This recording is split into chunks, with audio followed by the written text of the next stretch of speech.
Сайн байцгаана уу та бүхэндээ энэ өдрийн мэндийг хүргэе. Цэг рүү эхлэхэд бэлэн боллоо. 2022 оны 7 сарын 31-ний бүтэн сая өдрийн 5:30 үед Америкийн нэгдсэн улсын Ohio мужийн Strongsville хотод үйлдвэр агуулгад төвлөрсөн аж үйлдвэрийн бүс байдаг. Энэ өдрийн үүрээр дээр нь ням гараг байсан тул орчин тойрон нь анирч хэмээгүй байлаа. Гэтэл Progress Drive гэх зам дээр Toyota маркийн машин асар хурдтайгаар гарч ирсэн. Энэ замын төгсгөл нь T хэлбэрийн уулзвар учраас зүүн эсвэл баруун тийш эргэх ёстой ч машин хурдаас харуулахгүй замын төгсгөлийг чиглэн тавьсарав. Замын чанга хурд нь ногоон зүлэг үйлдвэрийн хаяг болон том блокон барилга байсан. Машин бараг 20 секундын турш тасралтгүй хурдтай давхиж 157 км/цагаас дээш хурдтай торомсоо ганц ч удаа гიშгэхгүй явсаар замын эсрэг талын барилгын буланг мөргөж машин нь бараг 2 хэсэг хуваагдсан. Энд металл урагдах, цонхны шил хагарах, тоосгон хан нурах чимээнүүд зэрэг сонсогдох шиг болсон байна. Удалгүй 911 дуудлага иржээ. Цагдаа болон аврах ангийнхан хэргийн газарт ирэхэд машинд нийт 3 хүн байв. 17 настай Маккензи жолоо ирж исэн бөгөөд түүний найз залуу Доминик хажуугийн судал дээр, артлын судал дээр тэдний найз болох 19 настай Дэвон суужэв. Аврагчид ирэхэд гуруулаа машинд хавчигдсан байх бөгөөд зөвхөн Дэвон баг зэрэг ухаантай байсан ч хэргийн газар дээр амиа алдчихжээ. Доминик мөн л хэргийн газар дээр нас орж энэ аимшиг тослоос амьд үлдсэн ганц хүн нь жолооч Маккензи. Энэхүү аимшигтай зам тээврийн осол удалгүй хүн аим нэрэг болж хувирлаа. Сэжигтэн нь жолооч Маккензи. Тэрээр одоо ял авч шоронд сууж байгаа юм. Өнөөдрийн ярих хэрэг бол 2022 онд гарсан бөгөөд саяхан Netflix дээр The Crash нэртэй баримтат кино олж гарснаар Америкт асар том шуугиан тариад байна. Мөн саяхнаас хэвлэл мэдээллийн хэрэгслүүд, YouTube руу болон подкаструуд мэдээлэл нээлттэй олгох хүсэлт тавьж авсан файлууд нь ар араасаа цацагцаар байгаа. Тэдгээр мэдээллийн ихэнх нь энэ ослыг гаргасан Маккензигийн Instagram чат, Snapchat, TikTok-ийн агуулга болон хувьдаа харилцаж байсан зурвсууд, хадгалсан бичлэг, дуут мессежнүүд нь бүгд нээлттэй болсон байна. Ихэнх нь Маккензигийн ёс суртахуун зан чанарын асуудал байсан. Мэдээж зан ааш муутай байлаа гэд алуурчин болчихгүй ч түүний өдөр тутамдаа хийж ийсэн зүйлс хэрээс хэтэрч энийг найз залуу Доминиктэй тасралтгүй гаргадаг байсан бөгөөд эцэст нь үүнээс олж Доминиктэй муудалцаж улмаар хүн амны эргүүлсэн байж болцсохгүй гэж цагдаа нар үзсэн. Түүнчлэн түүний чат зурвсуудаас харахад хэд хэдэн с ิจ гтэй зүйлс байдаг. Маккензи биеэ үнэлжсэн үү? Хөлнийхөө зургийг зардаг байсан уу? Мөн аавтайгаа с ิจ гтэй харилцаатай байсан уу гэх мэт олон асуулт одоо цахим орчинд яригдж байгаа. Тэдгээр зүйлс яг юу байсныг мөн энэ хэргийн охирогч болох найз залуу Доминиктэй ямар харилцаатай байсан? Өөр нэг охирогч Дэвон яагаад Маккензигийн машинд байсан бэ гэдгийг нэг нэгээр нь ярилцъя. Энэ эргийн талаар ярихад Netflix-ийн The Crash баримтат киноны талаар ярихгүй байж болохгүй. Ангууд нь цацагдсны дараа Маккензиг хамгаалж үг хэлсэн Рози хэмээх найз нь цахим хэрэглэгчдэд ширүүн шүүмжлүүлж сүүлдээ мэдэгдэл хүртэл гаргахад хүрсэн. Маккензигийн аав Стивен сургуулийн багш бөгөөд охиныхоо талаар ярьсан өгснөөхөө дараа ажлаасаа төр чөлөөлөгдөх арга хэмжээ авахулсан байна. Энэ мэтчлэн нөлөө нь асар том байсан баримтат кино бөгөөд кинон дээр гараагүй Маккензигийн бодит аимшигт дүр төрхийн талаарх мэдээлэл маш олон байгаа. Ингээд нийлэн урт бичлэг рүү орцгоё. Маккензи Шри-Ланк 2004 оны 8 сард төрсөн. Ohio мужийн Strongsville хотод аав Стив, ээж Натали, эгч Даниэлтайгаа хамт өссөн бөгөөд тэдний амьдардаг бүст нийлэн чинээлэг хүмүүс амьдардаг. Бодит байдал дээр ч Маккензи юугаарч дутлахгүй өссөн ч ахлах сургуульд орохдоо атман болж хувирсан байна. Маккензигийн мөрөөдөл нь загвар өмсөгч инфлюенсер болох байсан тул нүрээ будаж гоё хувцлан биендээ асар их анхаарал тавьдаг. Тухайн үед Instagram дагагч нь хэдэн мянган байсан. Ямар ч тач толгойноосоо хөл хүртэл маш нарийн деталь бүрийг гоёх дуртай. Мэдээж орчин үеийн сурагчид бүгд л нүрээ будаж гоёх дуртай байдаг ч Маккензигийн хувьд арай хэтэрсэн. Хамгийн их нь түүний сургуультаа өмсөх дуртай хувцс нь спорт хувцс. Цамц нь богино, хүйс нь харагдахаар өмдөн доогуур судалтай учраас ташаа олон ар цагны яс цохойдог ийм хувцсыг сургууль дээр өмсөж очдог. Зүгээр нэг өмсөхгүй заяа. Бид нар өмднийхөө уяаг ихэвчлэн голтон уйдэн штэ. Харин Маккензи уяаг хажуу бөөрлүүгээ татаж нурууныхаа ард уйдаг. Энэ нь T-Paint-ийн өмссөн юм шиг сэтгэл төрүүлдэг гинэ. Ахлах сургуулийн сурагчид хэдий хувцлах эрх чөлөөтэй ч гэсэн гизээ гаргаж ийм хувцс өмсөж болохгүй. Америк хуулиар цаг үе байгаа газартаа тохируулж хувцлах ёстой тул энэ бол хувцлалтын зөрчил байсан. Гэвч Маккензи бүтэн 7 хоногийн турш яг ингэж хувцлаад сургуультай очин селфи бичлэг хийж сургуулийн ариун цэврийн өрөөнд нүрээ будан нэг өдөр бүр ариун цэврийн өрөөнд сонин байрлалтай селфи хийж гад багштай баригджээ. Багш юудэндээ цамцныхаа цахилгааныг тат бэлхүүсний чинь дээр байгаа утас юу вэ? Одоохон аав гэхэд Маккензи багшаагаа санаанд оромгүй муухагаар доромжилж хараасан байна. Энэ бүхэн сахилгын тайлан дээрээдэг мэдээлэл. Өөр нэг тайлан дээр Маккензи хичээлийн цагаар уцаараа тоглоом тоглосон тул багш нь бол уцаа тавь гэж хэлэхэд ээжтэйгээ тоглож ийн гэж хэлээ тоогоогүй. Сүүлдээ багш нь чи надтай хамт сургуулийн захиргаа руу яв гэхэд Маккензи багшийг дагаж явж байгаа юм шиг жүжиглжсэн нь шууд ариун цэврийн өрөөрөө гүйж ороод хаалгаад өгчжээ. Тухайн үед бусад багш сурагчид цуглаж Маккензи гараад ир гэж бөө юм болсон байна. Тэр багш 1 жилийн турш Маккензигээс болоод маш их зовлоо гэд тусламж хүссэн байдаг. Тэрээр миний ангид Маккензи огт орж ирэхгүй байгаасаа гэж хүссэн. Өөрөөр хэлэх юм бол тэр хүүхдийг хүмүүжүүлэх боломжгүй. Дэндүү зөрүүд дураараа тул захирлан зэмлсэн ч буулт хийдэггүй.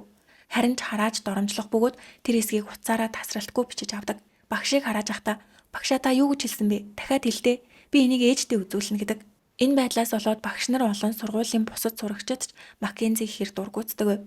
Гэхдээ манай Монголд ч гэсэн ийм хүмүүс зөндөө байдаг болсон доо. Харин Маккензи миний мөрөөдөл бол модельгээд өөрийнхөө зургуудыг алдартай брэндүүд рүү идэвхтэй явуулдаг гэжээ. Хинч хүлээж авахгүй байхад Instagram аяар нь өөрийнхөө зургийг тасралтгүй явуулдаг. Мөн Маккензи арьс өнгөөр ялгуурлан атуурхсан мэдээллүүдийг маш их хийдэг байсан. 2018 онд 14 настай ахлах сургуулийн 1-р ангид байхдаа сургуулийн хоолны газарт өөр нэг сурагчид би хэрвээ боолын эзэн байсан бол чамайг алчих байсан гэж хэлсэн. Хохирогч сурагч хар арьстай хөвгтсөн. Ийм муухай үг хэлснийхээ төлөө сахилгын шийтгэл амссан бөгөөд сахилгын орооны хурал дээр Маккензи би тийм үг хэлээгүй гэж үгүйсгсэн ч тухайн үед үүнийг сонссон 3 сурагч ээжээ. 14 настай хүүхэд ингэж нэгэ боддоо. Дараа нь өөр нэг хар арьстай сурагч зүгээр сууж итэл AirDrop-оор нэг юм ирсэн. Аваад үзтэл Маккензигийн явуулсан SpongeBob-ийн мем байсан бөгөөд SpongeBob N-word буюу хар арьснуудыг доромжилдог үгийг оллоо гэж газургүй. Маккензи би тийм юм явуулаагүй гэдэгч учруу нь ороод үзэхэд SpongeBob-ийн нөгөөх мем нь хадгалаастай байсан. Тухайн үед Маккензи TikTok компанийг асар ихээр хараадаг. Учир нь тэр дандаа хачин сони юм оруулдаг байсан учраас нийгмийн сүлжээний удирдамж зөрчсөнгээд бичлэгүүд нь тасралтгүй устгагддаг гэжээ. Сүүлдээ хаяг нь хүртэл устгагдсан. Энэ үед Маккензи энэ навшин сайтыг Азууд ачлуулдаг болохоор л ингэж байгаа гэх мэтээр хараадаг. Зөвхөн энэ ч биш, сургууль дээр таалагдахгүй сурагч гарч ирвэл SNS дээрээ гадаад төрхийг нь доромжилж хувцсчин ямар хөдөөний юм бэ? Чи сар бүр арьс арчилгаанд орох хэрэгтэй байна. Арьс чинь яг пицца шиг болчиж ямар муухай царайтай юм бэ гэх мэтээр доромжилдог. Сүүлд Маккензи ялагтгчаар татагдсны дараа түүний бичижсэн зурвсууд, Snapchat, Instagram чатууд бүгд дэлгэтгэхэд ихэнх нь хин нэгнийг доромжилсон, товтлсон, аашаалсан байдаг. Мэдээж Маккензигийн зарим нэг найзууд үгүй тэр сайн хүн байсан. Намайг гадуурхагдж байхад өмөрөөд хамт тоглодог байсан гэх мэтээр мэдүүлэг өгсөн ч ихэнх сурагчид болон багш нар Маккензиг бүтэхгүй хүүхэд гэж үздэг. Маккензи брэндэд маш дуртай. Ахлах сургуулийн сурагч мөртлөө Dior-ын цүнх барьдаг байсан ба үүнийгээ Instagram дээр оруулаад би ядуу хүмүүс дургу. Би зөвхөн брэндийн юм өмсдөг гэж ярьдаг гэжээ. Гэхдээ хамгийн инээдтэй нь Dior-ын цүнх нь DHgate буюу Temu шиг вебсайтаас авсан хурамч цүнх байсан. Мөн Маккензи хулгай хийдэг. 2019 онд 15 настай байхдаа дэлгүүрээс эмэг хулгайлж баригдсан ч нас нь бага. Эмэг нь өртөө $20 үнэтэйсэн тул зүгээр сануулад өнгөрсөн байна. Маккензи хоол хүнсэндээ мэдрэмтгий маягтай байсан тэрээр Instagram-да би зөвхөн органик хоол иддэг, эрүүл хооллдог гэж гайхуулдаг. Нэг удаа хин нэгэн чи яагаад ийм төвөгтэй хооллдог юм бэ гэж асуухад Маккензи миний сэтгэл зүй анхаарал төвлөрөлтөнд тусалдаг гэж хариулсан байна. Мөн нэг өдөр Instagram-да бид хижээж үржүүлсэн загсанд үнэхээр дургу. Огүйц цутгадаг. Та нар ресторанд байгаа далайн гаралтай хүнсийг дөнгөж барьсан шинээрээ гэж бодож гинүү? Үгүй штэ гэж бичжээ. Охоёо мужид далай байхгүй. Ихэнх нь хөлдөөсөн далайн бүтээгдэхүүн байдаг. Гэтэл шинэ далайн хоол шаардаж яг л их зантай амтны мэдрэмжтэй дээд зэн таны үншгэл ашигладаг байв. Өөр нэг чатанд хэн нэгэн Маккензи рүү линк явуулаад энэ бол нойр сайн өргөдөг. Зажлууртай чихэр гэхэд Маккензи эн чин байгалийнхан муу органик биш бол би идэхгүй гэж хариулсан байна. Бүр найз залуугийнхаа ээжийн бэлдэж өгсөн хоолны ширээн дээр хүртэл би хотоод муутай болохоор дандаа органик хоол идэх ёстой гэж ярьдаг. Найз залуугийнх нь ээжийг Кристин гэдэг бөгөөд Кристин түүнийг ямар хүүхэд вэ гэдгийг гадралдаг байсан учраас энэ дахиад л эхэллээгээд тоолгүй өнгөрөөдөг байв. Өөрөө хотоод муутай хоолн шингэдэггүй болохоор органик хоол идэх ёстой гэж ярьдагч Кристиний хэлж байгаагаар Маккензи сургуулийн хажууд байдаг Pop Ice дахианы газрын хоол малатан буюу халуун ногоотой шүл идэж байхыг нь зөндөө харж исэн гэдэг. Гэвч хамгийн зөрчилтэй нь юу вэ гэвэл Маккензи марихуана маш их татдаг. Бүр уушгаа ажиллагаагүй болтол нуугуулдаг. Өнөөдрийн эрэг гарсан охоёо мужид марихуанаг зөвшөөрсөн байдагч толгойдох хүсэн жургаж амжаагүй 17 настай хүүхэд марихуана татаад тэгсэн мөртлөө байгалийн органик зүйл нэхэдэдэг. Маккензигийн марихуана татдгийг эргэн тойрны найзууд бүр гэр бүлийнх нь аав ээж нь хүртэл мэдчихсэн. TikTok хагийнхан нэр Baby Cash. Cash гэдэг нь марихуанаг хэлдэг гинэ. Ихэвчлэн хар арьснууд рэп хийхдээ энэ үгийг хэлдэг юм байна. Маккензи нэрэндээ каш гэж оруулах хэмжээний марихуана дуртай байсан бөгөөд жолоо харж байхдаа татж байгаагаа бичээд оруулдаг. Зарим бичлэгнийх нь тайлбар хүүхдүүд намайг марихуанатайг мэддэг болохоор л надтай цуг тоглох гээд идэгин гэж бичжээ. Тэгвэл насан туршид хүүхдийг эцэг их нь хориглож хүмүүжүүлэх ёстойч арга хэмжээ аваагүй. Маккензи ээж Наталитайгаа харилцсан чатыг харахад ээжээ би шөнө найзуудтайгаа гараад хурамч бичиг баримт ашиглаж хаад баригдсан. Тэгээд тэндээс гарч Грейсигийн гэрт очсон гэхэд ээж Наталийн загнахын оронд гараад хөвгчлөлтэй байсан бол болоодоо гэж хариулжээ. Ахлах сургуулийн охин нь хурамч бичиг баримт ашиглаад баригдчаад ахад хөвгчлөлтэй байсан бол болоодоо гэж хэлдэг. Маккензи цөөхөн найзтай нийгэмшиг чадвар муу цагийн ажил хийж гад хэд хэд удаа халагдчихсан. Данкин Донатсд ажиллаж байхдаа Маккензи үсээ гоё янзлаад ажилдаа ирж үс муухай олчихно гэд малгай өмсгөө. Тиймээс менежер нь Маккензи малгай бол манай формын нэг хэсэг өмсөх ёстой гэхэд би дөнгөж сая үсээ янзлуулсан болохгүй гэжээ. Менежер нь уурлаж би чамд зориулж тусгай урамшуулал хөнгөлөлт үзүүлэх боломжгүй. Малгайгаа өмс гэхэд Маккензи баахан хараал хэлж тэр дор нь формо тайлж хаяад цагийн ажилласаа гарч Google дээр сөрөг сэтгэгдлээр сүрүүлсэн байна. Данкины менежер Маккензи бол миний амьдралтаа харж исэн хамгийн муу ажилтан байсан гэдэг. Үнэн дээр Маккензи өсвөр насны дээр байгаа болохоор гой хувцлаж нүрээ бутгыг нь ойлгож болох ч гэсэн бусдыг харааж доромжлох, марихуана татах зэрэг ёс суртахууны асуудал нь үнэхээр ноцтой. Гэтэл энэ бүхнийг нь твчиж хүлээн зөвшөөрдөг найз залуу байсан нь осол гарах үед хажуугийн суудал дээр сууж исэн Доминик Руссо. 2003 оны 3 сард төрсөн Ан Фрэнк ээж Кристин нарын хамгийн бага 7 дахь хүүхэд нь. Айлын хамгийн бага учраас дураараа ахтаа гэж бодож магадгүй ч Доми найзуудын хэлснээр халамжтай, эргэн тойрныхоо хүмүүст анхаарал тавьдаг, яриан сонирхолтой, хошин шогийн мэдрэмжтэй, олон найзтай хүүхдээжээ. Дом 16 настай байхдаа тухайн үед 13 настай байсан Маккензитэй сургууль дээрээ танилцаж үерхэж эхэлсэн. Хамтдаа үдшилтэд явж сургууль дээрээ ч хамтдаа байдаг ахлах сургуулийн осууд. Гэвч Маккензи сургууль дээрээ хэрэг төвөг их тарьдаг, муу нэртэй байсан ч хосын харилцаанд том асуудал гардаггүй.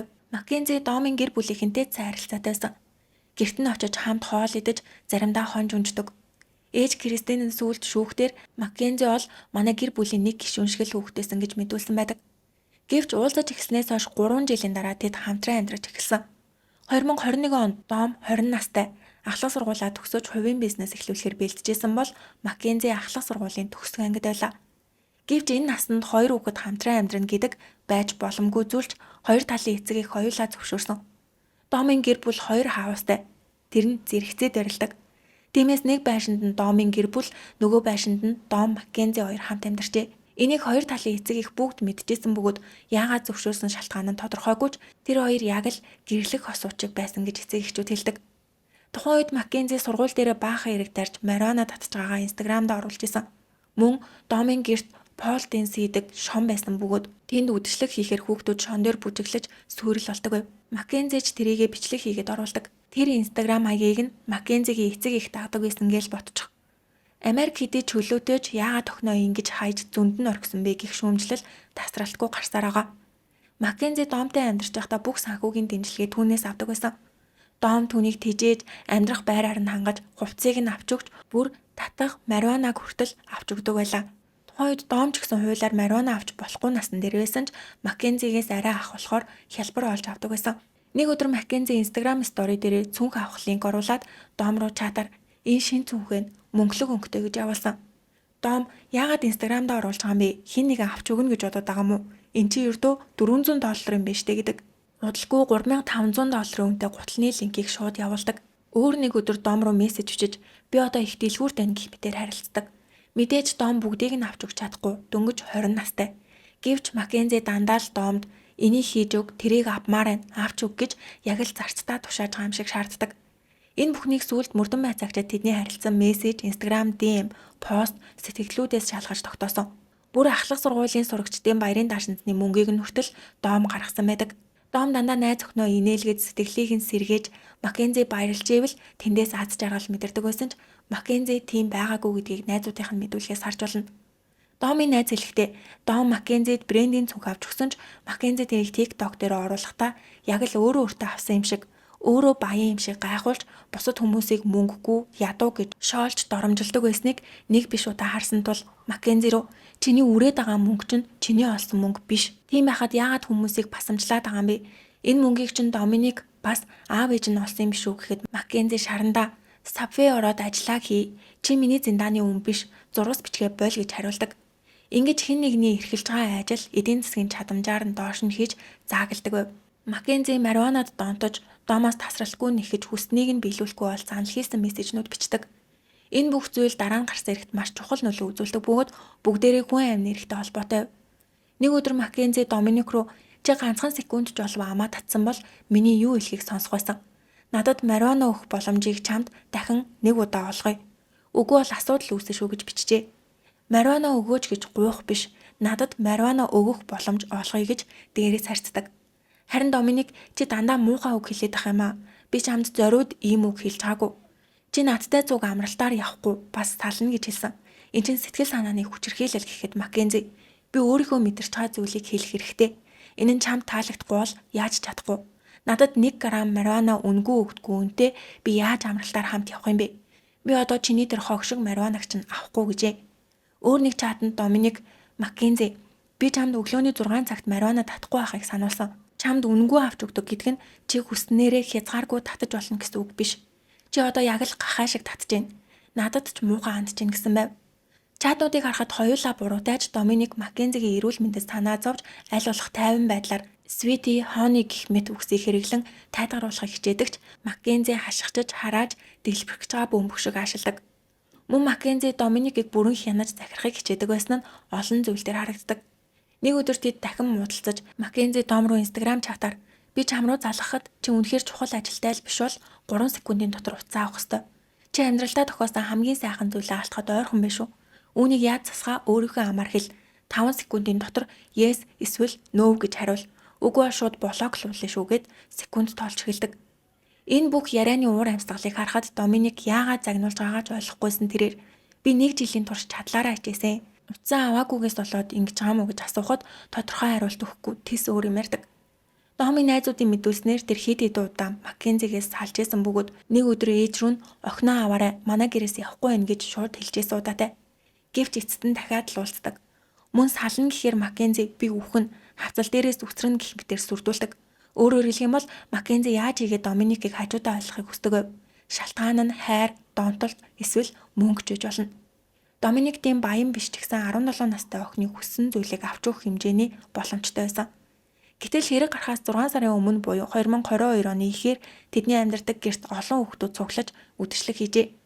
Ихэнх нь насан туршаагүй сурагчид байсан ч согтууруулах ундаа марихуанаг их хэмжээгээр хэрглэж тэнд ирсэн нэг охин шатнаас унан цагдаа нарыг ирэхэд бараг үхлийн ирмэг дээрсэн гэдэг. Дженниферийг яаралтай эмнэлэгт хүргэсэн ч комонд оржээ. Үдшилэг дээр мэдээж Маккензи, Доминик хоёр мөн Ослын хоригч Дэвон өөр олон найзууд байсан бөгөөд Дэвон ганцаараа Дженниферийг унахад очиж анхан шатны тусламж үзүүлсэн.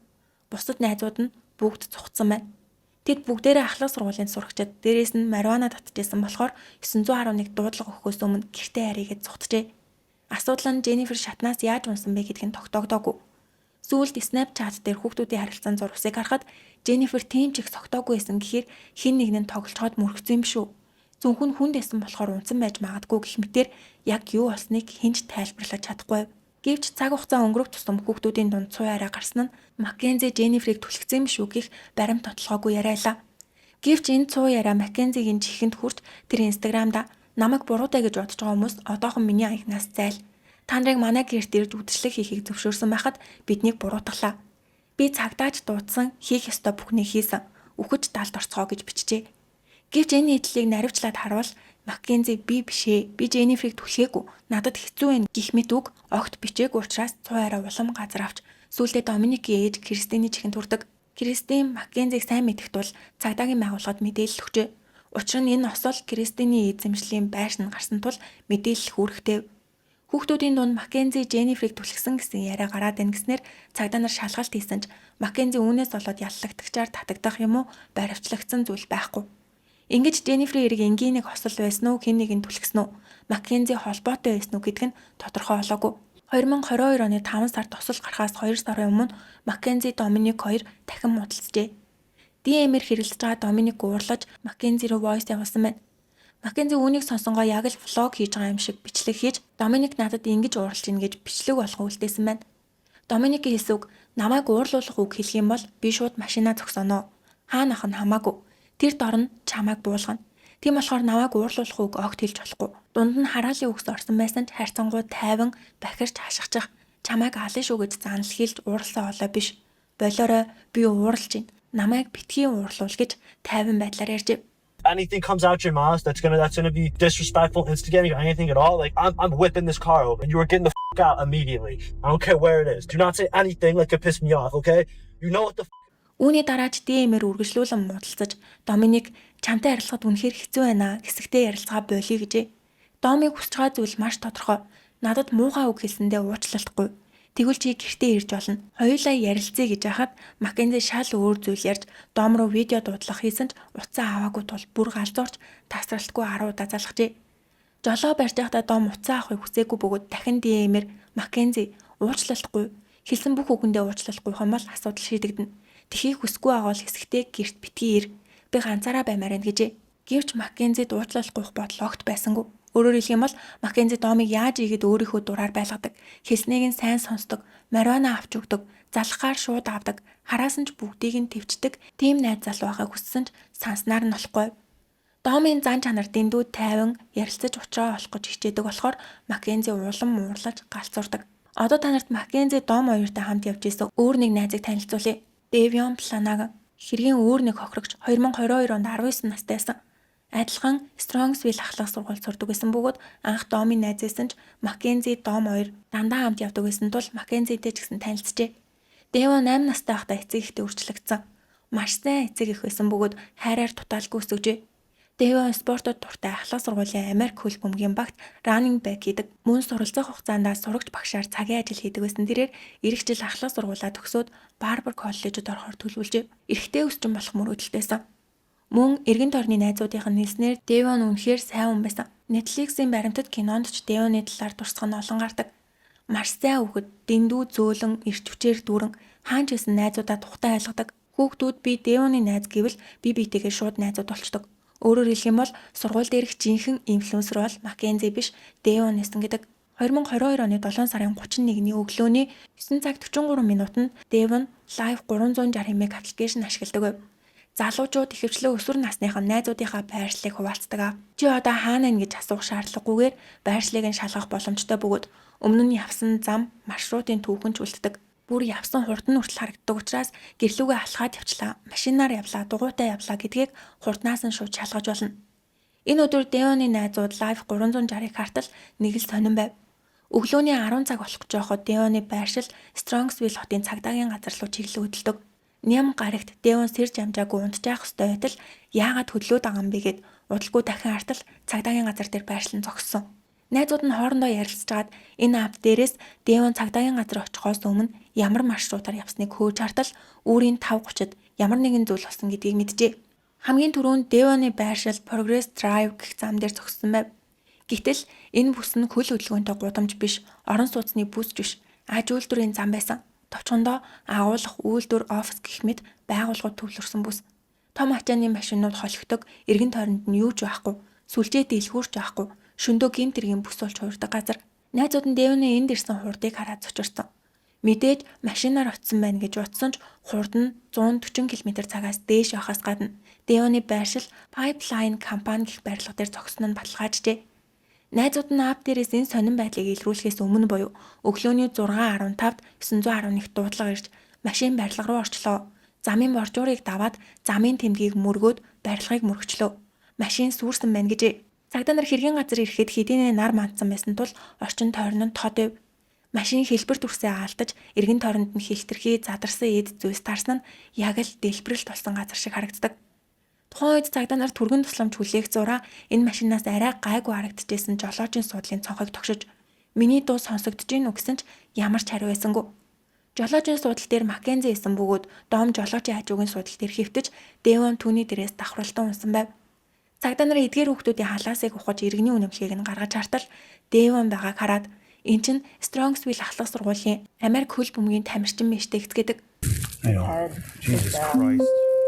This is the worst I've ever seen. That kid lives in Kelsey Lane in Strongsville. Yeah, he's a fucking Strongsville football player. He's a running back. Rest in peace, buddy. Америкт орон нутгийн ахлах сургуулийн Америк хөл бөмбөг нэлийн алдартай байдаг болохоор цагдаа нар шууд таньсан. Тухайн үед Дэвон баг зэрэг ухаантай байсан ч удалгүй амьсгал ураажээ. Ингээд түргэн тусламжийн эмч нар ирж хэргийн газраас ганцхан судсан цохилж исэн үнийг эмнэлэг рүү өргөсөн. Маш яаралтай байсан тул нисдэг дэргээр тээвэрлэн яаралтай тусламжийн тасаг руу өргөжээ. Аз болоход хаалхан амжилттай болж амийг нь аварч чадсан. Осол гарсны маргаанч цагдаа эмнэлэгт байгаа цорын ганц амьд хүн болох Маккензи ширэл адэр очлоо. Маккензигийн 3 авирга нь хугарч гар өлн бэртэж гипс дүүлсэн байв. Хүзүүний хамгаалалт зүүж дотор эрхтнүүд нь хэд хэдэн газартаа гэмтсэн ч амьд үлдсэн. Эмнэлэгт яаралтай хагалгаа илгэж тэр шөндөө шууд сэрээд Дом хаана нэ гэж асуухад дэрэгдэн байсан ээж аав нь нас орсон гэж хэлхийг сонсоод цорхиртлаа уйлж тийм юм хизээж байх боломжгүй гэж орилжээ. Ингээд асар том ослын талаарх мөрдөн байцаалт эхэллээ. Жолоо барьж ирсэн хүн бол Маккензи. Тэр жолооны үнэмлэхдээ үргэлж жолоо ирдэг хүүхэд. Хамгийн түрүүнд машинаас мариуана олон масууруулах мөөг олцсон. Мариуана нь Маккензигийн цүнхэнд мөөг нь хувцсан дотор байсан учраас масууруулах бодис хэрэгэлсэн байна гэдгийг шууд мэдж болохоор. Мөрдөн байцаах баг Маккензигийн цуснаас шинжилгээ авахд спиртийн төрлийн зүйл илрээгүй. Харин мариуанагийн найрлахт байдаг THC илэрсэн. Тэгвэл мариуана татаж жолоо барих үед толгойн эргэж масуурсан байж болох уу? Мэдээж тийм байх боломжтой ч Маккензигийн хувьд мариуана татангаа жолоо барих нь бараг л энгийн зүйл. Бүр хийсэн бичлэг нь хүртэл байх ба жолоогоо зүгээр барьдаг байсан. Ийм хүүхэд гинэд энэ өдрөл мариуаны нөлөө хит өндөр авч 157 км/цаг хүртэл гიშгэнэ гэдэг нь Маккензигийн ердийн төрх биш байлаа. Осол гарсан замыг харуул Т хэлбэрийн уулзуур байгаа. Өөрөөр хэлэх юм бол Progress Drive замаар дунджаар 157 км/цагийн урттай тавхисан. Live 360 дээр 140 км/цагийн урттай харагдчихсан ч бодит байдал дээр илүү хурдан тавхисан. Гэвч энэ зам эвдрэл ихтэй аж үйлдвэрийн зам учраас хүнд даацын ачааны машинууд өдөр бүр явдаг. Нүхс өв ихтэй зам юм байна. Зөвшөөрөгдсөн урдаар явсан ч донсолдог замаар бүхэл бүтэн 160 км/цагийн урттай тавхижээ. Энэ замын төгсгөлд барилга байгаа. Т хэлбэрийн уулзуур учраас зүүн эсвэл баруун тишээ эргэх ёстой ч 160 км/цагийн урттай яваа машиныг залхахад хэцүү байсан тул эсрэг талд байх улаан тоосгон барилгыг мөргсөн байна. Одоо Google Street View дээр харах юм бол засаж амжаагүй юу цэнхэр бэрзэн дээр бүтээсэн байдаг бөгөөд энэ булан руу машин тэр чигээр орсон. Хэргийн газрын ойролцоо байсан агуулгын CCTV-г шалгахад Маккензигийн хар өнгийн Toyota машин давхиж ирээд барилгыг шууд мөргөж гон бичигджээ. Мөрдөн байцаах багийнхан эргүүлийн машинтайгаа 160 км/цагийн урттай энэ замаар явж үзэхэд өрөөлн чичирт салгалж хүрэх боломжгүй байв. Гэтэл Маккензигийн хурд нэмэгдээд хасагдаад исэн биш. Бичлэгийг харахад яг л пуужин шиг ирж мөргсөн байв. Согтуугаар жолоо барьсан масууруулах бодис хэрэгэлсэн. Эсвэл ухаан алдсан бол машин гуйвч тавих ёстой. Гэвч Маккензигийн зорилго энэ барилгыг мөргөх байсан юм шиг байруугаа чиглээд мөргсөн. Өөр нэг камерын бичлэгч олджээ. Осол гарсан Progress Drive руу орохоос өмнө Маккензигийн машин Strongsville-ийн гол замаар баруун эргэх тохиогоо өгч эргэхдээ хурдаач хассан байв. Тэгээд ердөө 800 м ч хүрэхгүй зайд осол гаргасан. Ер нь Маккензи маш ширүүн жолооддог, хаа сайгүй тавхидаг болохоор хөршайлын ахтайгаа муудалцжээ суудатай. Бүр Маккензигийн хамгийн ойрын найз нь хүртэл түүний машин битгий суу муу жолооддог гэж хэлэх хэмжээндээсэн. Мөрдөн байцаах багийн дүгнэлтээр Маккензи анхнаасаа ширүүн жолооддог байсан ч энэ удаагийн осол нь гинэд согтуурсан. Эсвэл масуурсан, хяналтаа алдснаас биш сэтгцийн хувьд эрүүл саруул хэвэн байх үедээ гаргасан осол гэж үзжээ. Тэгвэл Маккензи машин жолоодохоос өмнө юу болсон юм бол? Өмнөх шөнө Маккензи найзуудтайгаа мариуана олон масууруулах мөөг хэрэглэж гисэн. Мөөгийг ацет буюу magic mushroom гэж нэрлэдэг. Мариуана хууль ёсных учраас галзууруулж масууруулдаг бодис гэж үзэхгүй. Гэвч мөөг бол асар хүчтэй масууруулах бодис юм байна. Осол гарахаас өмнөх өдрийн орой 6 цагийн орчимд Маккензи өөрийн хамгийн сайн найз Rose руу өнөөдөр Полин гэрт треп хийсэн ч зүгээр үү гэж бичсэн. Треп гэдэг нь аялал биш, масууруулах бодис хэрэглэх гэсэн утгатай. Rose түүний эцэгийнхэн тийм шаардлага өндөртэй хүмүүс биш ээ. Гэхдээ Домоос мариуана мөг хоёр авч чадах юм уу гэж 8-ны тохиролцоог хүртэл хийсэн. Мариуанаг $40-оор мөгийг Rose өөрөө 2.5 грамм, бусад найзууд нь буюу Баба 3 грамм, Нина 1.5, Пол 2.5 гэх мэтээр үдшилтээр цуглах хүүхдүүд хэдийг авахаа өмнө нь тохирчээ. Бүгдээрээ 18-аас 20 насны хүүхдүүд мариуана эргэлэх нь хууль бус. Гэвч тэр масууруулах бодисыг Дом нийлүүлдэг. Ингээд шөнө хүүхдүүд Полин гэрт цугласан. Энэ үед Маккензи ахлах сургуулаа төгссөн байлаа. Мөн Домын найз Девончаас Маккензитэй нэг үед төгсжээ. Энэ үед Девон Дом Маккензи хоёртой хамт амьдарч байсан. Девоны эцэг их нь амралтаар явж тэр дөнгөж ажилд орсон байсан учраас амралтаар хамт явж чадаагүй. 2022 оны 7 сарын 30-ны буюу ослын өмнөх өдрийн шөнөөс эхлэн үүр цайх хүртэл Маккензи, Дом, Девон 3 хамт байж хотод олж исэн үдшилтэд ч хамт явсан. Бэлтгэсэн зүйл нь мариуана болон мөөг. Үдшилэг хийх газар нь Пол гэх найзынх нь гэр. Пол Маккензи хоёр тимч дотн найзууд биш. Зүгээр л хаяа нэг уулздаг бол Дэв нь Полыг маш сайн мэддэг. Харин Дом Пол хоёр бие биенээ мэдгүй ч Маккензи хаашаа чавсан Домыг дагуулж явдаг байсан. Мөн Полийн өөр нэг найз Нина, Маккензигийн найз Роуз, Роузын найз залуу Баба гэд долуулаа нэг гэр цуглжээ. Энэ өдөр Полийн эцэг их нь байгаагүй. Тэгээд бүгдээрээ марихуана татаж мөөг авсан ч энд хэрэглэхгүй яах вэ гэж эргэлзэж хагаад оройтсон болохоор болж Пол өөрийн 3 цагт унтахаар оржээ. Тэр хүртэл хин нэгэн муудалцсан зүйл байхгүй, чанга дуу гараагүй. Зүгээр л хүүхдүүд тоглож байсан. Пол дундан сэрээ дарим цэврийн өрөө орохоор түр гарахад Маккензи буудан дээр унтчихсэн ч маргааш өглөө нь носол гарсан мэжээ. Мөрдөн байцаах баг Маккензигийн хамгийн дотны найз Роузоос олон удаа мэдүүлэг авахыг хүссэн ч зөвшөөрөөгүй мөртлөө Netflix-ийн баримтат кинонд ярилцлага өгсөн байдаг. Ямар ч тач Роуз болон түүний найз залуу Баба нар тэр өдөр юу болсныг тайлбарласан ч онцгой зүйл байсангүй. Роуз үдшилэг дээр ямар ч хэрүүл маргаан болоогүй. Үнэн дээр үдшилэгч биш, зүгээр л sleep hour буюу нэг өдөр хамт тоглож хонох байсан. Үр цайтал юу ч болоогүй бөгөөд Полийн мэдүүлснээр өөрийн 3 цагийн орчимд Маккензи унтсан. Дом дэрэгдэн сууж Маккензигийн үсийг тасралтгүй илжээсэн. Тэгээд 5 цагийн орчимд Дом одоо явъя гэд босож Дэвон Маккензитэй хамт гарсан гэдэг. Бабагийн мэдүүлэгч төстэй Баба уг нь Дэвоныг өөрийнхөө гэрлөө авч явах гэжсэн. Учир нь Бабагийн ачааны машин засах зүйл байсан гинэ. Дэвон тэрийг сонсоод би машин засахтаа дайжгүй шүү. Туслая гэд маргааш хамт явахаар тохирсон ч 5 цаг өнгөрөхөд Дэвоны бодол өөрчлөгдсөн бололтой би гэртээ харж шүршүүрт орчоод өдөр танай гэрлөө очиж холбогдоорой гэд гарсан байна. Тэгвэл энэ бүхнийг санах цорын ганц амьд үлдсэн хүн бол Маккензи. Гэтэл тэр тодорхой хариулт өгч чадаагүй. Зүгээр л өөрийн 5 цагийн орчимд Дом эхэлж босоод одоо харъя гэсэн болохоор Дэвон бит хоёр дагаад гарсан. Би энэ замаар дандаа явдагч яагаад ч юм баруун эргэцэн байсан. Тэр үртэл сайн санаж байна. Гэвч түүнээс хойш нүд харанхуулаад хосол гарсан. Юу ч санахгүй байна гэд лайв 360 дээр бичигдэж үлдсэн 140 км/цагийн хурд мөн цагдаа нарын тогтоосон 157 км/цагийн хурдыг хүртэл үхүсгэжээ. Машиндээс хүмүүсээс зөвхөн Маккензи суудлын бүсээ зүүсэн мэжээ.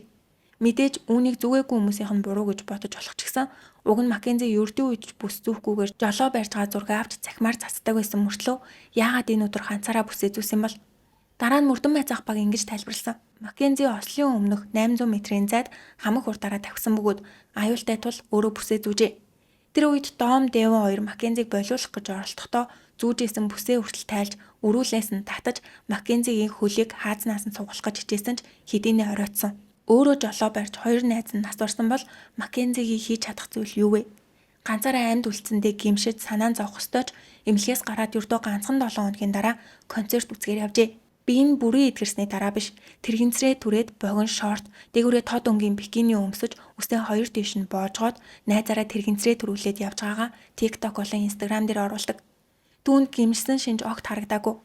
Өөрийнхөө гипстэй хөлний зургийг Instagram дээрээ тасралтгүй оруулдаг.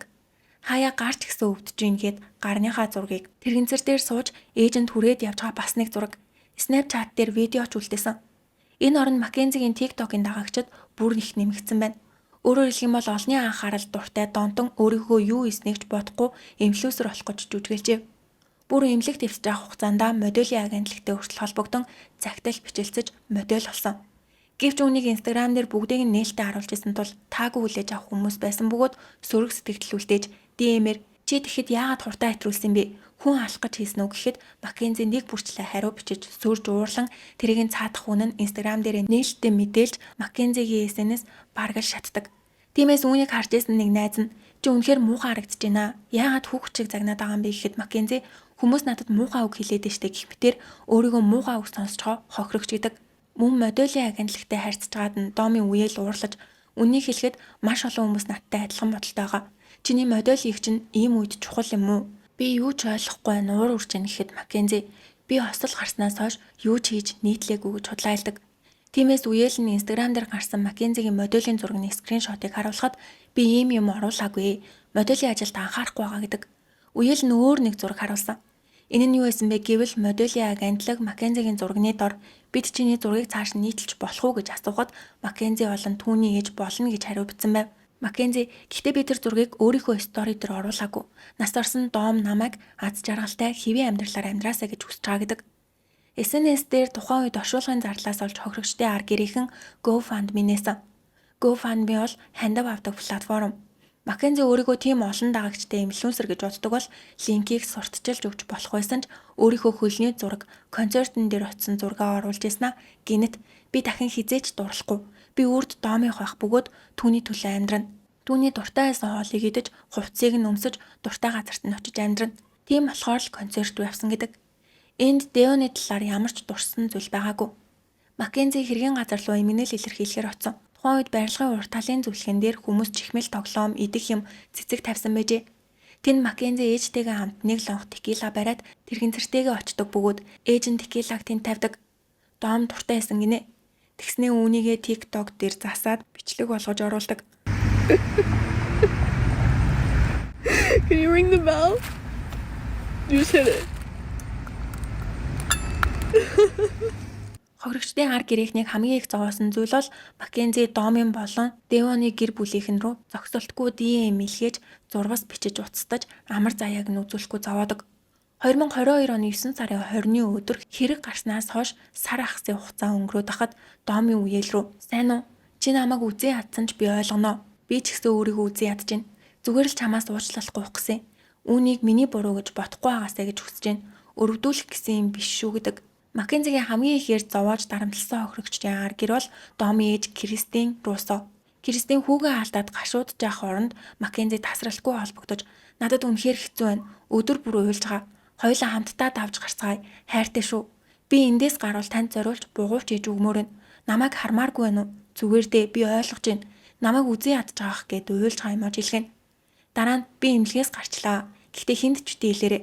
Намайг алах гад хүмүүс хайж байгаа гэх мэтээр Кристиний амнаас "Зүгээр дээ Маккензи. Чи ч гэсэн маш их зовж байгаа үстэй" гэдэг үгийг сонсох хүртлээр тасралтгүй холбогджээ. Гэвч Кристин анхнаасаа л энэ бол санамсаргүй осол биш гэсэн хатуу байр суурьтайсан бөгөөд Маккензиг уучлж өршөөх шалтгаанч байсангүй. Үнэн дээр Маккензигийн Кристин рүү тасралтгүй холбогдчихсэн хамгийн том шалтгаан нь Домтой хамт амьдарч исэн гэрт очих. Кристин яагаад ирэх гээд байгаа талаар нь асуухад "Миний төрөвч тэнд байгаа. Гэхдээ тэр хамаагүй. Би Домын орон дээр хэвтэж шалан дээр нь суужгаад Домын дуртай хэдэн хувцсыг өмсөд байж юмаар байна" гэхэд Кристин шууд татгалзаж хүүгийнхээ амьдарч исэн гэрийг яг хэвээр нь хадгалахыг хүсжээ. Учир нь мөрдөн байцаалт явагдажсэн тул гэр дотроос юу ч олдож магадгүй учраас Кристин өөрөө ч тэр гэрлүү цөөхөн орсон. Ингэж татгалзсны дараа Маккензи ээжтэйгээ хамт цагдаад хүсэлт гаргаж "Миний Диорын төрөвч тэнд байгаа, авмаар байна" гэдэг. Сүүлдээ бүр Маккензи Кристинд "Домын утсан дээрх юу ч битгий устгаарай. Тэр доторх бидний турсамжийг би заавал хармаар байна" гэхэд Кристин "Энэ явдал надад ямар хүнд тусч байгааг огт ойлгохгүй ах шиг байна. Би ч гэсэн тэр гэрлүү ердөө ганцхан удаа л орсон" гэдэг. Маккензи энэ эргийг санамсаргүй хийсэн бол Кристин ингэж хандахгүй байсан баг. Сүүлдээ бүр хэмжээ хязгаарыг давж "Хүмүүс миний эд зүйлийг зөөж өгье. Домын гэрээг амьд байх үеийнхээс өөр болгочихгүй" гэж стрессдэж байна. "Надаас бусад хүмүүс тэр гэрлөө ороод байгаа юм биш үсттэй. Миний сэтгэл өвдөд байна. Та намайг жинхнээс үзэн ядаагүй бол оруулах байсан. Та надад дургүй байгаа үсттэй" гэж үчээд хариу бичихгүй бол зураг явуулж "Энэ Домын зураг. Би сая оллоо" гэдэг. Кристин ээж хүний хуваар хүүгийнхээ өмнө нь харж байгаагүй зургийг аргагүй ихэнд харахад дахиад зураг явуулж "Надтай холбогдоод үзээрэй" гэдэг. Бүр сүүлд нь Маккензигийн аав ээж хоёрч холбогдож охиныхоо эд зүйлийг авмаар байна гэдэг бол дараа нь хуульчин нүртэл Маккензигийн эд зүйл тэнд байгаа бол оруулах нь зөв гэжээ. Сүүлдээ Кристин "Энэ охин ямар нэг санаа агуулж гэрлөө орох гээд байгаа юм биш үсттэй" гэж гадралж эхлэв. Маккензигийн аав Стив цагдаад хэлэхдээ охины маань жолооны үнэмлэгт тэр гэрт байгаа тул орох шаардлагатай гэж хэлсэн ч үнэмлэх байгаад ч Маккензи жолоо барьж чадахгүй. Тэрэгэн цэртэй. Дээрээс нь удахгүй жолоо барих хэрэгэд цуцлуулах гэжсэн. Осол гарсны дараа Кристин Маккензигийн ээж Натали руу уцтжээ. Тэр үед Кристин шокносоо гараагүй. Хүүхдүүд осолд яг яаж орсныг 160 км/цагийн хурдтай давхисныг ч мэдгүй. Зүгээр л Маккензи амьд үлдэж эмнэлэгт байгаа болохоор санаа нь зовж асуухаар холбогджээ. Гэтэл Наталигийн хамгийн түрүүнд хэлсэн үг нь Facebook-ээс болж уцтж гэнэ үү? Facebook дээр хүмүүсийн яриад байгаа зүйлийг битгий сонсороо гэхийг сонсоод Кристин нүүрлүүнд нэг юмар цохоод авмаар санагдсан гэж сүүлд ярьсан байдаг. Цагдаа нарын эмнэлэгт очиход ч Наталигийн толгой зөвхөн Facebook лэв. Байцаагчаа SNS дээр хүмүүс манай Маккензиг доромжлоод байна. Энийг яаж ч болохгүй юу гэдэг. Нэг өдөр цагдаа нар Маккензигийн утсыг шалгаж дуусаад буцааж өгөхөөр эмнэлэгт очиод мөрдөн байцаалт үргэлжилж гин гэж хэлэхэд аав Стивен "Хүмүүс юу гэж ийн" гэж асуусан. Өөрөөр хэлэх юм бол Маккензигийн гэр бүлийнхний хувьд Дом, Дэво хоёр нас орсноос илүүтэй өөрсдийнх нь охин SNS дээр шүүмжлүүлж, доромжлуулж байгаа нь илүү чухал асуудал байсан.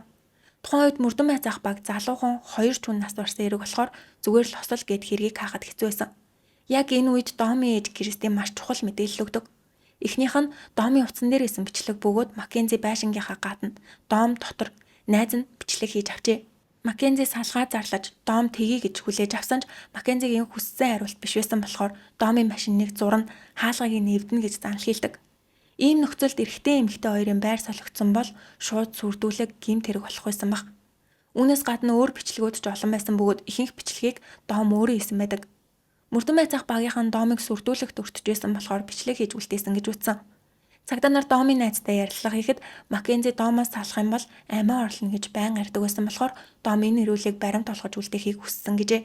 Мөн осол гарахаас ердөө 7 хоногийн өмнө Дом ээж Кристин рүүгээ гинэт холбогдож би Маккензитэй хэрэлтчлээ. Одоо машин дотор байна. Хурдны зам дээр юм мөргөн гэдэг гэсэн. Кристин сандран яахаа мэдгүй найзтайгаа холбогдож хурдны замаар тавхисаар Маккензигийн машиныг зогсоож хүүгээ авчирч суудаатай. 2022 оны 11 сарын 4-ний өдөр хэрэг гарснаас хойш 4 сар өнгөрчээ. Маккензи сэргийн засах эмчилгээ хийлгээд буцаж исэн бөгөөд жолоог ээж Наталийг барьж Маккензи хажуугийн суудал дээр сууж илаа. Гэтэл цагдаагийн машин дагаж ирээд тэдний машиныг зогсооход Маккензи утсаараа бичлэг хийж эхэлдэг. Мөрдөгч сайн уу Маккензи гэж хэлээд утсыг нь авахд сандран миний утас нь битгий хүр гэж гонгинж эхэлдэг. Цагдаа Маккензи чамайг хүндрүүлэх нөхцөлтөөр хоёр хүний амийг хөнөөсөө хэрэгээр баривчилж ийнгээд цагдаагийн машины ард суулгахад Маккензи дэлхийс үрсэн юм шиг царай гаргаад нулимс асгаруулдаг. Ямар ч тач Маккензи баривчлагдав. Осол гарах үед 17 настай байсан бол одоо төрсөн өдөр нь өнгөрөөд 18 нас хүрч насан туршээ. Удалгүй Маккензигийн аав Стив Ширелла цагдаагийн газарт ирсэн. Энэ бичлэг маш алдартай.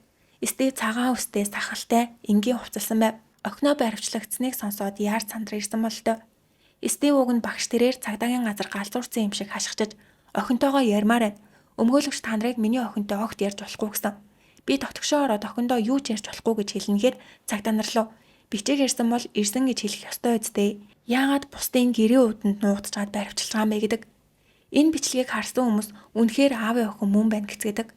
Цагдаа нар тайвшруулахыг хичээж өнөөдөр зөвшөөрөл гарсан болохоор өнөөдөр гүйцэтгэж байна гэхэд Стив эмнэлгээс арай гэж гарсан хүүхэд 18 настай охиныг мань авахаар ингэж олуулаа явж байгаа юм уу? Маккензитэй яриулаад уцыг нь өг гэж зөрүүдэлдэг. Цагдаа нар одоо боломжгүй 18 нас хүрсэн бол насанд хүрсэн бидэнд танд мэдэгдэх үүрэг байхгүй гэхэд Стив тэр чинь дөнгөж 18-тай тэнэг хүүхэд гэдэг. Хэдэн өдрийн дараа Маккензи насанд хүрэгчдийн шүүх рүү шилжсэн.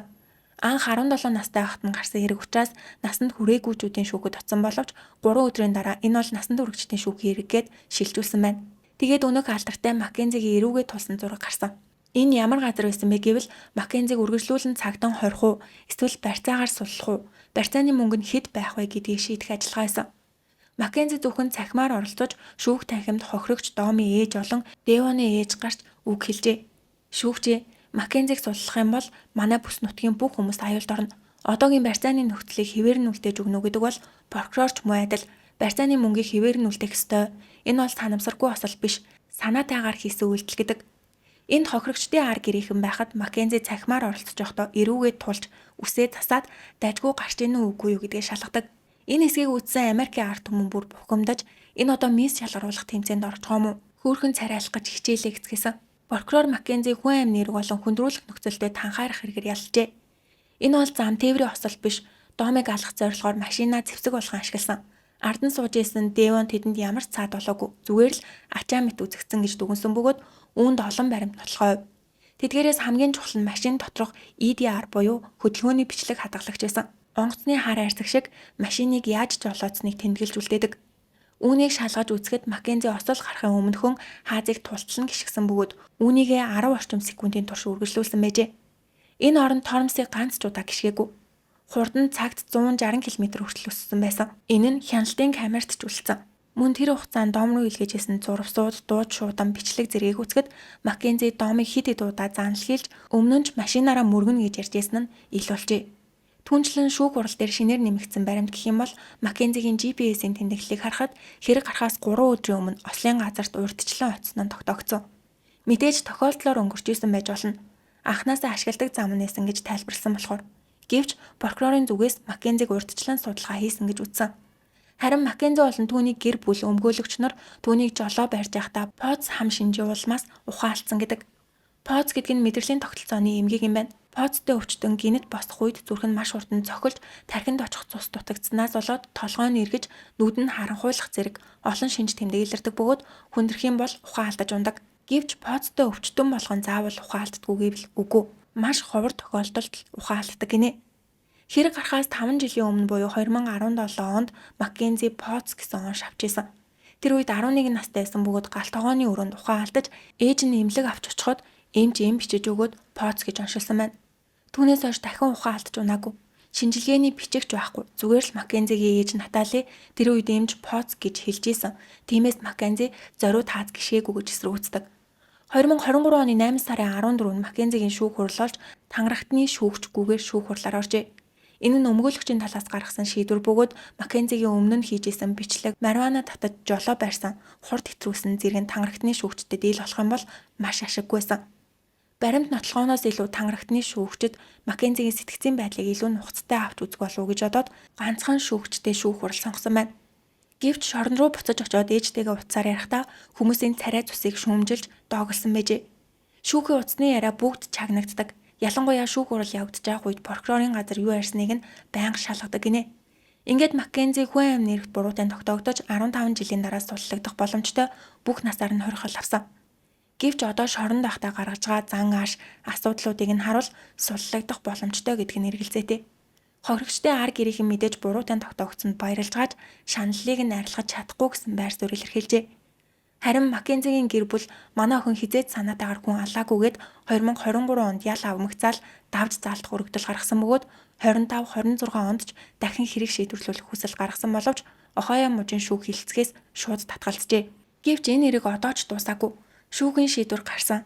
Ялаа эдэлж байхад яагаад 2026 онд дахин шуугаан тариад байгаа вэ гэвэл мөрдөн байцаах багийн авсан Маккензигийн мессеж, SNS-ийн бичлэг, DM-үүд бүгд олон нийтэд ил болсноор хүмүүсийг дуу хаалтахад хүргэсэн.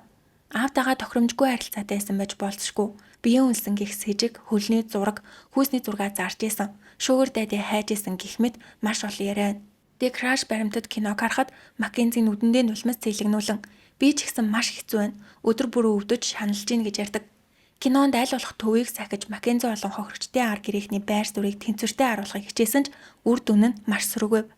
Түүнчлэн Маккензигийн бэлгийн мүлжлөг, биеийн үнсэн гих сэжиг болон шүн дунд аав руугаа халуун сүү өгөөч гэж олон удаа зургас бичсэн нь сэжигтэй хэмээн сүлжээнд тархсан хуйлдааны таамгууд мөн эмэгтэйчүүдийн хорих ангид хамт байсан экс найз охиныхон талаар одоо ярилцъя. Баримтат киноноос хамгийн их олон нийтийн шүүмжлэлт өртсөн бол мэдээж Маккензи. Тэрээр биечлэн оролцож өөрийгөө хэлмэгцэн гэж ярилцлага өгсөн нь асар том дуйлан тарьсан. Хоёр дахь шүүмжлүүлсэн хүн бол Маккензигийн найз Роузи. Роузи осол гарахаас өмнө Маккензи Дом Девон нартай хамт үдшилтээр байсан бөгөөд Маккензигаар дамжуулан Домоос марихуана олон масууруулах мөөг авдаг байсан. Тэд хамтдаа TikTok бичлэг хийдэг, YouTube суугны талаар ярилцдаг, нийлээд ойр дотн нөхрөлдөг байжээ. Роузи баримтат кинонд Маккензиг өмгөөлж тийм охин биш, тэр Домд үнэхээр хайртай байсан, зориуд осол гаргаагүй гэж ярьсан нь олон нийтийн бухимдлыг төрүүлжээ. Түүнчлэн Роуз шүүх хурал дээр гэрчээр оролцоогүй ээж Netflix-ийн баримтат кинонд ярилцлага өгсөн нь мөнгө олох гэж, эсвэл алдартай болох гэж ингэж гинүү гэх сэжгийг дагуулсан. Сонирхуулж хэлэхэд Роуз 1 сая дагагчтай ютубер. Маккензитэй нэг сургуульд сурдаг байсан бусад сурагчид кинонд ярилцлага өгөхдөө Маккензи сургууль дээр хүүхдүүдийг дээрлэхдэг, зөвхөн өөрийгөө боддог, муухай үг хэлдэг охин байсан гэж мэдүүлсэн тул Роузыг олон нийт найзаагаа хэтэрхий хаацайлж гин гэж үзжээ. Шүүмжлэл ихсгэд Роузи SNS дээр Netflix миний 8 цагийн турш өгсөн ярилцлагаас зөвхөн зарим хэсгийг нь тасалж ашигласан гэж тайлбарласан ч энэ нь олон нийтийн дургуйслыг улам өргөжээ. Баримтат кинонд Маккензи нүрээ будаж хиймэл сормууснаа үсээ янзалж гарч ирдэг. Түүний байр суурь хിവэрэ буюу би юуд санахгүй байна. Энэ бол ердөөл осол байсан. Би поц хам шинжээс болоод ухаан алдсан мах гэж тайлбарладаг. Тэрээр энэ явдал болоогүй бол бид хурмаа их байсан. Би түүнд үнэхээр хайртай байсан. Хайртай хүнийг би яах гэж алах юм бэ гэж тайлбарлажээ. Түүнчлэн Маккензи болон түүний гэр бүл амиа алдсан нөгөө хохирогч болох Девоны талаар ярихаас зайлсхийдэг. Энэ ярилцлаган дээр ч уучлал гуйгаагүй бөгөөд Девоны нэрийг ч дурдаагүй. Шүүх хурал дээр ээж Натали ялыг нь хөнгөлж өгөхийг хүсэхдээ зөвхөн Доминикийн талаар ярьж Девоныг шинэ найз нь гэж томжиргүй дуртахад шүүгч уурлан таны үг Девоны үхлийг хэтэрхий хөнгөө авч үзэж байгаа юм шиг сонсогдож байна гэж сануулж исэн байна. Маккензи ярилцлагынхаа төгсгөлд би үнэхээр харамсаж байгааг минь ойлгоосой гэж хүсэж байна гэж хэлсэн ч энэ нь өмгөөлөгчийн зааж өгсөн өгүүлбэр.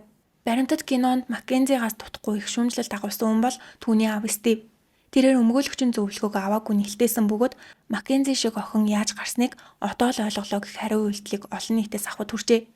Юун түрүүнд түүний өмссөн хувцсыг харахад цамцан дээр нь бүүм гэсэн үг бичигдсэн байв. Маккензигийн осол гарахад машин нь яг л дэлбэрсэн юм шиг болсон. Ийм ярилцлагын эрэхтэй ийм хувцс өмсөж ирсэн нь эцэг их хоёрынх нь ухамсаргүй байдлыг харуулжээ. Сүүлд Стив энэ талаараа тайлбарлахдаа энэ хувцс бол Маккензиг өмгөөлдөг Crime Circus гэх 420 мянган дагагчтай ютуберийн зардаг мерч. Түүнд талархснаа илэрхийлэх гэж өмссөн гэж мэдгдсэн ч энэ нь олон нийтэд огт хүлээн зөвшөөрөгдөөгүй. Стив манай охиныг яллах ямар ч баримт нотлохоо байхгүй. Прокурорууд миний охиныг нийгэмд аюултай нэгэн болгож худлаад дүр зураг бүтээсэн. Шүүх хурал дээрх ганц нотлох баримт нь машины EDR системийн мэдээлэлсэн бөгөөд энэ нь машин яагаад хурдалсныг тайлбарлаж чадахгүй гэж зүтгэжээ. Маккензигийн гутал педалт нь гацсан байж болно. Эсвэл машин техникийн садал гарсан байж болно гэж ярьсан ч эдгээрийг шүүх хурал дээр бүгдийг нь няцааж доголдол байхгүй. Хаазыг тултлан гიშгснээ золоод осол гарсан болохыг тогтоосон байдаг. Бүр цаашлаад Маккензигийн хэргийг шүүсэн шүүгчийн овог Руссо буюу хохирогч Домын овогтой ижилсэн тул шүүгч Домын хамаатан садан ах дүү юм шүү сэжигтэй шүүгч авилга авсан байж магадгүй хэмээн шүүхийг доромжилж эхэлжээ. Зарим хүмүүс Маккензиг өмгөөлж насанд хүрээгүй байхдаа насанд хүрсэн Домтой уулзаж буруу зам руу орсон. Дом түүнд марихуана авч өгч хууль бус зүйл хамт хийдэг байсан тул Маккензи өөрөө Домын дарамтанд байсан гэх таамаг дэвшүүлдэгч Охайо мужийн хуулиар тэд ердөө 2-3 насны зүрүүтэй анх уулзаж эхлэхдээ хоёулаа насанд хүрээгүй байсан тул үнийг гэмт хэрэг гэж үзээгүй. Мөн прокурорын зүгээс харин ч эсрэгээрээ Дом Маккензигийн дарамт занл хийлтэйсэн гэдгийг баримтаар нотолсон байдаг. Шүүхийн материалууд олон нийтэд ил болоход Маккензигийн мессежнүүд дэлгэгдсэн бөгөөд хамгийн их дарамт дагуулж байгаа зүйл бол Маккензи биеэ үнэлдэг байсан. Шүүгэр дэдээ хайж исэн. Мөн аавтайгаа сэжигтэй харилцаатай байсан гэх мэт. Маккензи аав Стивээс шүн дунд эсвэл үүр цайхтай уралдан халуун сүү бэлдэж өгөхийг байнга шаарддаг байв. 2020 онд 15 настай байхдаа 1 сарын 4-ний шөнийн 2 цаг 43 минутанд ааваа халуун сүү хийгээд өгөөч гэж бичсэн. Аав нь маргааш өдөр нь сая л харлаа одоо ч гэсэн уумаар байна уу гэдэг. 2 өдрийн дараа шөнийн 11 цаг 31 минутанд ааваа халуун сүү хийгээд өгөж орж ирэхдээ чимээгүй орж ирээрэй гэдэг. 2020 оны 3 сард ааваа дээшээ гарч ирээд хөл бариад өгөж хөл өвдөөд байна. Ээж сайн барьж чадахгүй байна гэдэг. 2020 оны 4 сарын 2-ны 11 цаг 12 минутанд халуун сүү хийгээд өгөж гэх мэтээр бичжээ. TikTok болон сүлжээгээр хүмүүс халуун сүү гэдэг нь бэлгийн харилцааны дохио эсвэл бодис мансууруулах юм шаардж исэн юм шүү гэж хардж байгаа. Гэвч тодорхой зүйл байхгүй бөгөөд энэ нь ердөө л Маккензи аавтайгаа яг л зарц шиг харьцаж шүн оройгүй дуудаж аав нь түүний хитрхээ даврааж өсгсөний нэг нотлогоо гэж үзэх нь илүү логиктой. Маккензи аав руугаа халуун шоколад хийгээд өг. Наранд бие шаарлаа тус аваад ир. Будаг аваад ир. Миний зургийг янзлаад өг. Хурдын янзалж өг. Одоо пост их хэрэгтэй гэх мэтээр байнга тушаадаг байсан ч Стив үүнээс ч илүү аюултай зүйлийг өөрийн гараар дэмжиж хууль бус үйлдэлийг нь хүртэл санхүүжүүлж давраадаг байв. Бүр амар зүйл нь 2020 оны 2 сард Маккензи Домоос манай марихуаны үр ихтэй хүн байна уу гэж асууж байна. Мөнгө өгнө гэсэн хурдаа олж өгөөрэй гэж бичжээ. 15 настай охиноороо марихуаны үр олуулсан. Сүлжээгээр дэлгэгдсэн мессежнүүдээс хамгийн их шуугиан тарьж байгаа зүйл бол Маккензи биеэ үнэлдэг байсан байж магадгүй гэх асуудал. Тэрээр байнга бэлэн мөнгө барьсан зураг цацаж би баян айлын охин гэж гайхуулдаг байсан ч үнэн дээр дундаж амьдралтай айлын охин байсан. Тэгвэл тэр их мөнгийг хаанаас олдог байсан бэ? Шүүхтэр прокурорын зүгээс Маккензиг биеэ үнэлдэг байсан байж магадгүй гэж дурсан байдаг. Тэрээр хурамч бичиг баримттай ээж нь ч үнийг мэдчихсэн. Биеэ үнэлдэг охтуудтай ойр дотн нөхрөлдөг байв. Дом ч үнийг мэдчихсэн. 2022 оны 6 сарын 8-нд хэрэг гарахаас сарын өмнө муудалцахдаа Дом чи биеэ үнэлдэг охтуудтай уулзсаар ах юм уу? Би чамайг найзуудтай олоосоо гэж хүсэж байна. Гэхдээ 5 найз чинь тавуулаа биеэ үнэлж яахыг би хүсэхгүй байна. Чи эцэст нь тэдэнтэй адилхан болж эхлэв штэ. Нийлж эхлэхдээ биеэ үнэлсэн. Одоо ч тийм хүмүүстэй нийлсээр байна гэсэн байдаг. Энэ ярианаас харахад Маккензи мөнгөний төлөө биеэ үнэлжсэн эсвэл тэм зүйлд оролцож байсан нь тодорхой харагддаг.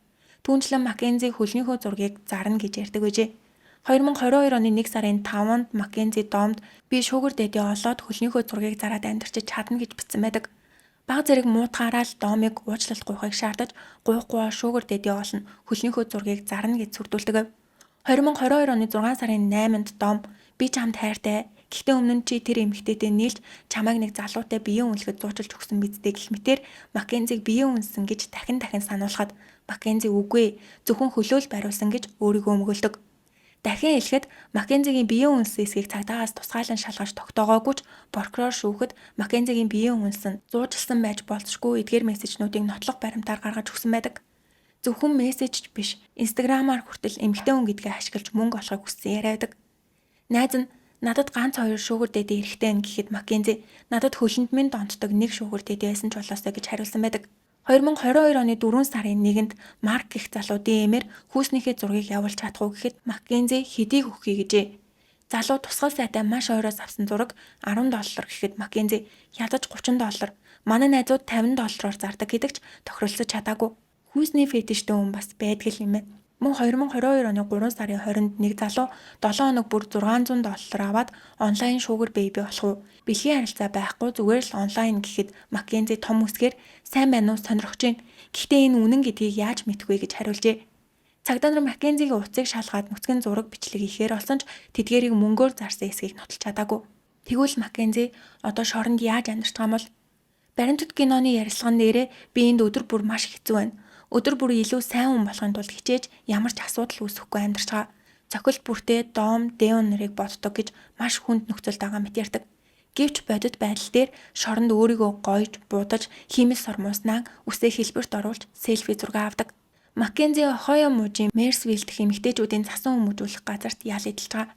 Энд 1, 2, 3 гэсэн зэрэглэл байдгаас Маккензи 2 дугаар зэрэглэлд ял эдэлдэг. Тэрээр тус шоронгийн хамгийн тухтай, сайн нөхцөлтэй виллер хэмээх зурагт буудантай хаалга авах боломжтой хэсэгт байдаг гинэ. Тэрээр өглөө 6 цагт зэрээд шууд үсээ янзалж нүрээ будаж, сормуус хацар өнгөлөгч тавьж, хувцсныхаа хэмжээг жижигсгэн топ болгон өмсдөг. Шоронд жилд тодорхой хэмжээний каталог ашиглан пигүү жолон гоо сайхны бараа захиалах хэрэг байдаг ба Маккензи тэдгээрийг цуглуулж бусад хоригдлуудаас бэлгэнд авд юм байна. Өдөрт 3 удаа салхилах, талбайд гарах боломжтой бөгөөд Маккензи хамгийн дотн оригдол Жасминтайгаа өглөө бүр нүрээ будчаад үсэндээ хавчаар зүүж гудамжаар ахлах байгаа юм шиг салхилдаг. Энэ нь түүний хамгийн туртай цаг бөгөөд шоронд эмэгтэйчүүдийг өөртөө татах болцох ажлаа хийд юм байна. 2025 оны 8 сард Шейн Топинг гэх эмэгтэй TikTok дээр би бол Маккензи Шрилагийн шоронгийн хуучин найз охин нь гэсэн бичлэг оруулжээ. Шэйний эснэр шоронд тосууд маш олон байдаг бөгөөд бараг 2 өдөрт 1 удаа шинэ найз охинтой болдог гинэ. Шэйнийг анх ирэхэд Маккензи Жасминыг явуулж чамтай танилцмаар байна гэд болцож эхэлжээ. Маккензи шоронд бусдыг доромжилж царай муутай гэж дээрлэхэн өөрөө гүнж мэт аашилдаг. Маккензи Шэйнд байнга би маргааш гихтэл судлагдчихна. Аав ээж хоёр зөндөө Skims брэнд авсан байгаа. Гараад өмснө гэж ярьдаг байсан тул Шэйн түүнийг үнэхээр хэлмэгцэн гэж боджээ. Гэвч Шэйн сулагдсныхаа дараа хэргийн бодит үннийг мэдэж Маккензиг галзуу амтан байсныг мэдээд харилцаагаа тасалж шоронгийн бодит байдлыг олон нийтэд дэлгэсэн. Мөн Маккензи би под синдромтой болохоор байнга унаж тусдаг гэж ярьдаг байсан ч шоронд нэг ч удаа ухаан алдаж унаагүй. Маш эрүүл саруул амьдарч ирснийг баталжээ. Энэхүү дэлгэсэн бичлэгийн дараа Шэйн танихгүй дугаараас занхийлэл авч ээжийнх нь хаягийг хүртэл явуулж сүрдүүлсэн ч тэрээр үргэлжлүүлэн факт дэлгэсээр нь. Маккензигийн хугацаанаас нь өмнө судлах ярилцлага 2038 онд 33 настай байхад нь болно. Гэвч 2 хүний амь насыг хохироосон ийм хүнд хугацаанаас нь өмнө судлагдах боломж маш бага. Шүүгч Руссож анх ялгаанохдоо 15 жилийн дараа судлагдах чинь дэндүү хэцүү байх болно гэж сануулсан. Түүнчлэн Маккензи шоронд байхдаа 36 удаа сахилгын шийтгэл хүлээсэн байдаг. Амралтын өрөөний iPad-ыг зөвшөөрлөхгүй ашигласан. Өрөөнд нь нэгжлэг хийхэд порно зураг 4 ширхэг олцсон. Хувцас тайрч өөрчилсөн. Бусад хориглолын өмд рүү гараа хийсэн гэх мэт. Ийм сахилгын зурчилтэй дээрээс нь одоо хүртэл эцэг их нь миний охин буруугүй гэж ярилцлага өгч байгаа тохиолдолд чин сэтгэлийн гэмшил байхгүй гэж үзээд гарахгүй байх магадлал маш өндөр. Шэйний эснэр Маккензи сулагдвал моделийн ном бичнэ, инфлюенсер болж мөнгө олно гэж ярьдаг байжээ. Энэ хэрэг олон нийтэд тархаж Маккензи алдартай болох тусам хохирогчдын гэр бүлд маш хүнд тусчаа. Гэмт хэрэгтэн өөрийн эсээ эргээр олон нийтийн сүлжээнд инфлюенсер болж мөнгө олохыг зогсоохын тулд Домын эгч Кристин болон гэр бүлийнх нь Дом ба Девон нэртэй хуулийн төсөл санаачлан ажиллаж байгаа маань. 1970-аад онд гарсан Ohio мужийн хуулиар гэмт хэрэгтэн хэрэгээ ашиглаж ном, киноноос ашиг олохыг хориглодог байсан бол одоо үед TikTok, Instagram, YouTube-ээс олох ашигч бас хориглох шаардлагатай болсон. Мөн Деоны гэр бүл аав шигээ өсчин болохыг хүсдэг байсан хүүгийнхээ дурсгал зориулж сан байгуулан өсчний ангид суралцж байгаа залуусыг дэмжиж байгаа. Хоёр охирогчийн гэр бүлийнхэн Маккензиг алдартан мэдгүүлж авахгүй байхыг харин хитрхийн эрт хорвоогоос явсан хоёр залуу болох Дом Деон нарыг хамгийн ихэнд санаж яваасаа хэмээн олон нийтээс үсэж байгаа маань. Өнөөдөр бүгдээрээ эцэг их нь хүүхдээ буруу хүмүүжүүлж хинд ч дийлдэхэргүй араатан болгож хувиргасан нэгэн охины хэргийн талаар ярилцлаа. Өнөөдрийн бичлэг маань энэ үрээд дуусаа таалагдсан бол сувгтаа лайк болон subscribe дарахаа бити мартаарай. Дараагийн бичлэгээр уулзтлаа. Түр баяртай.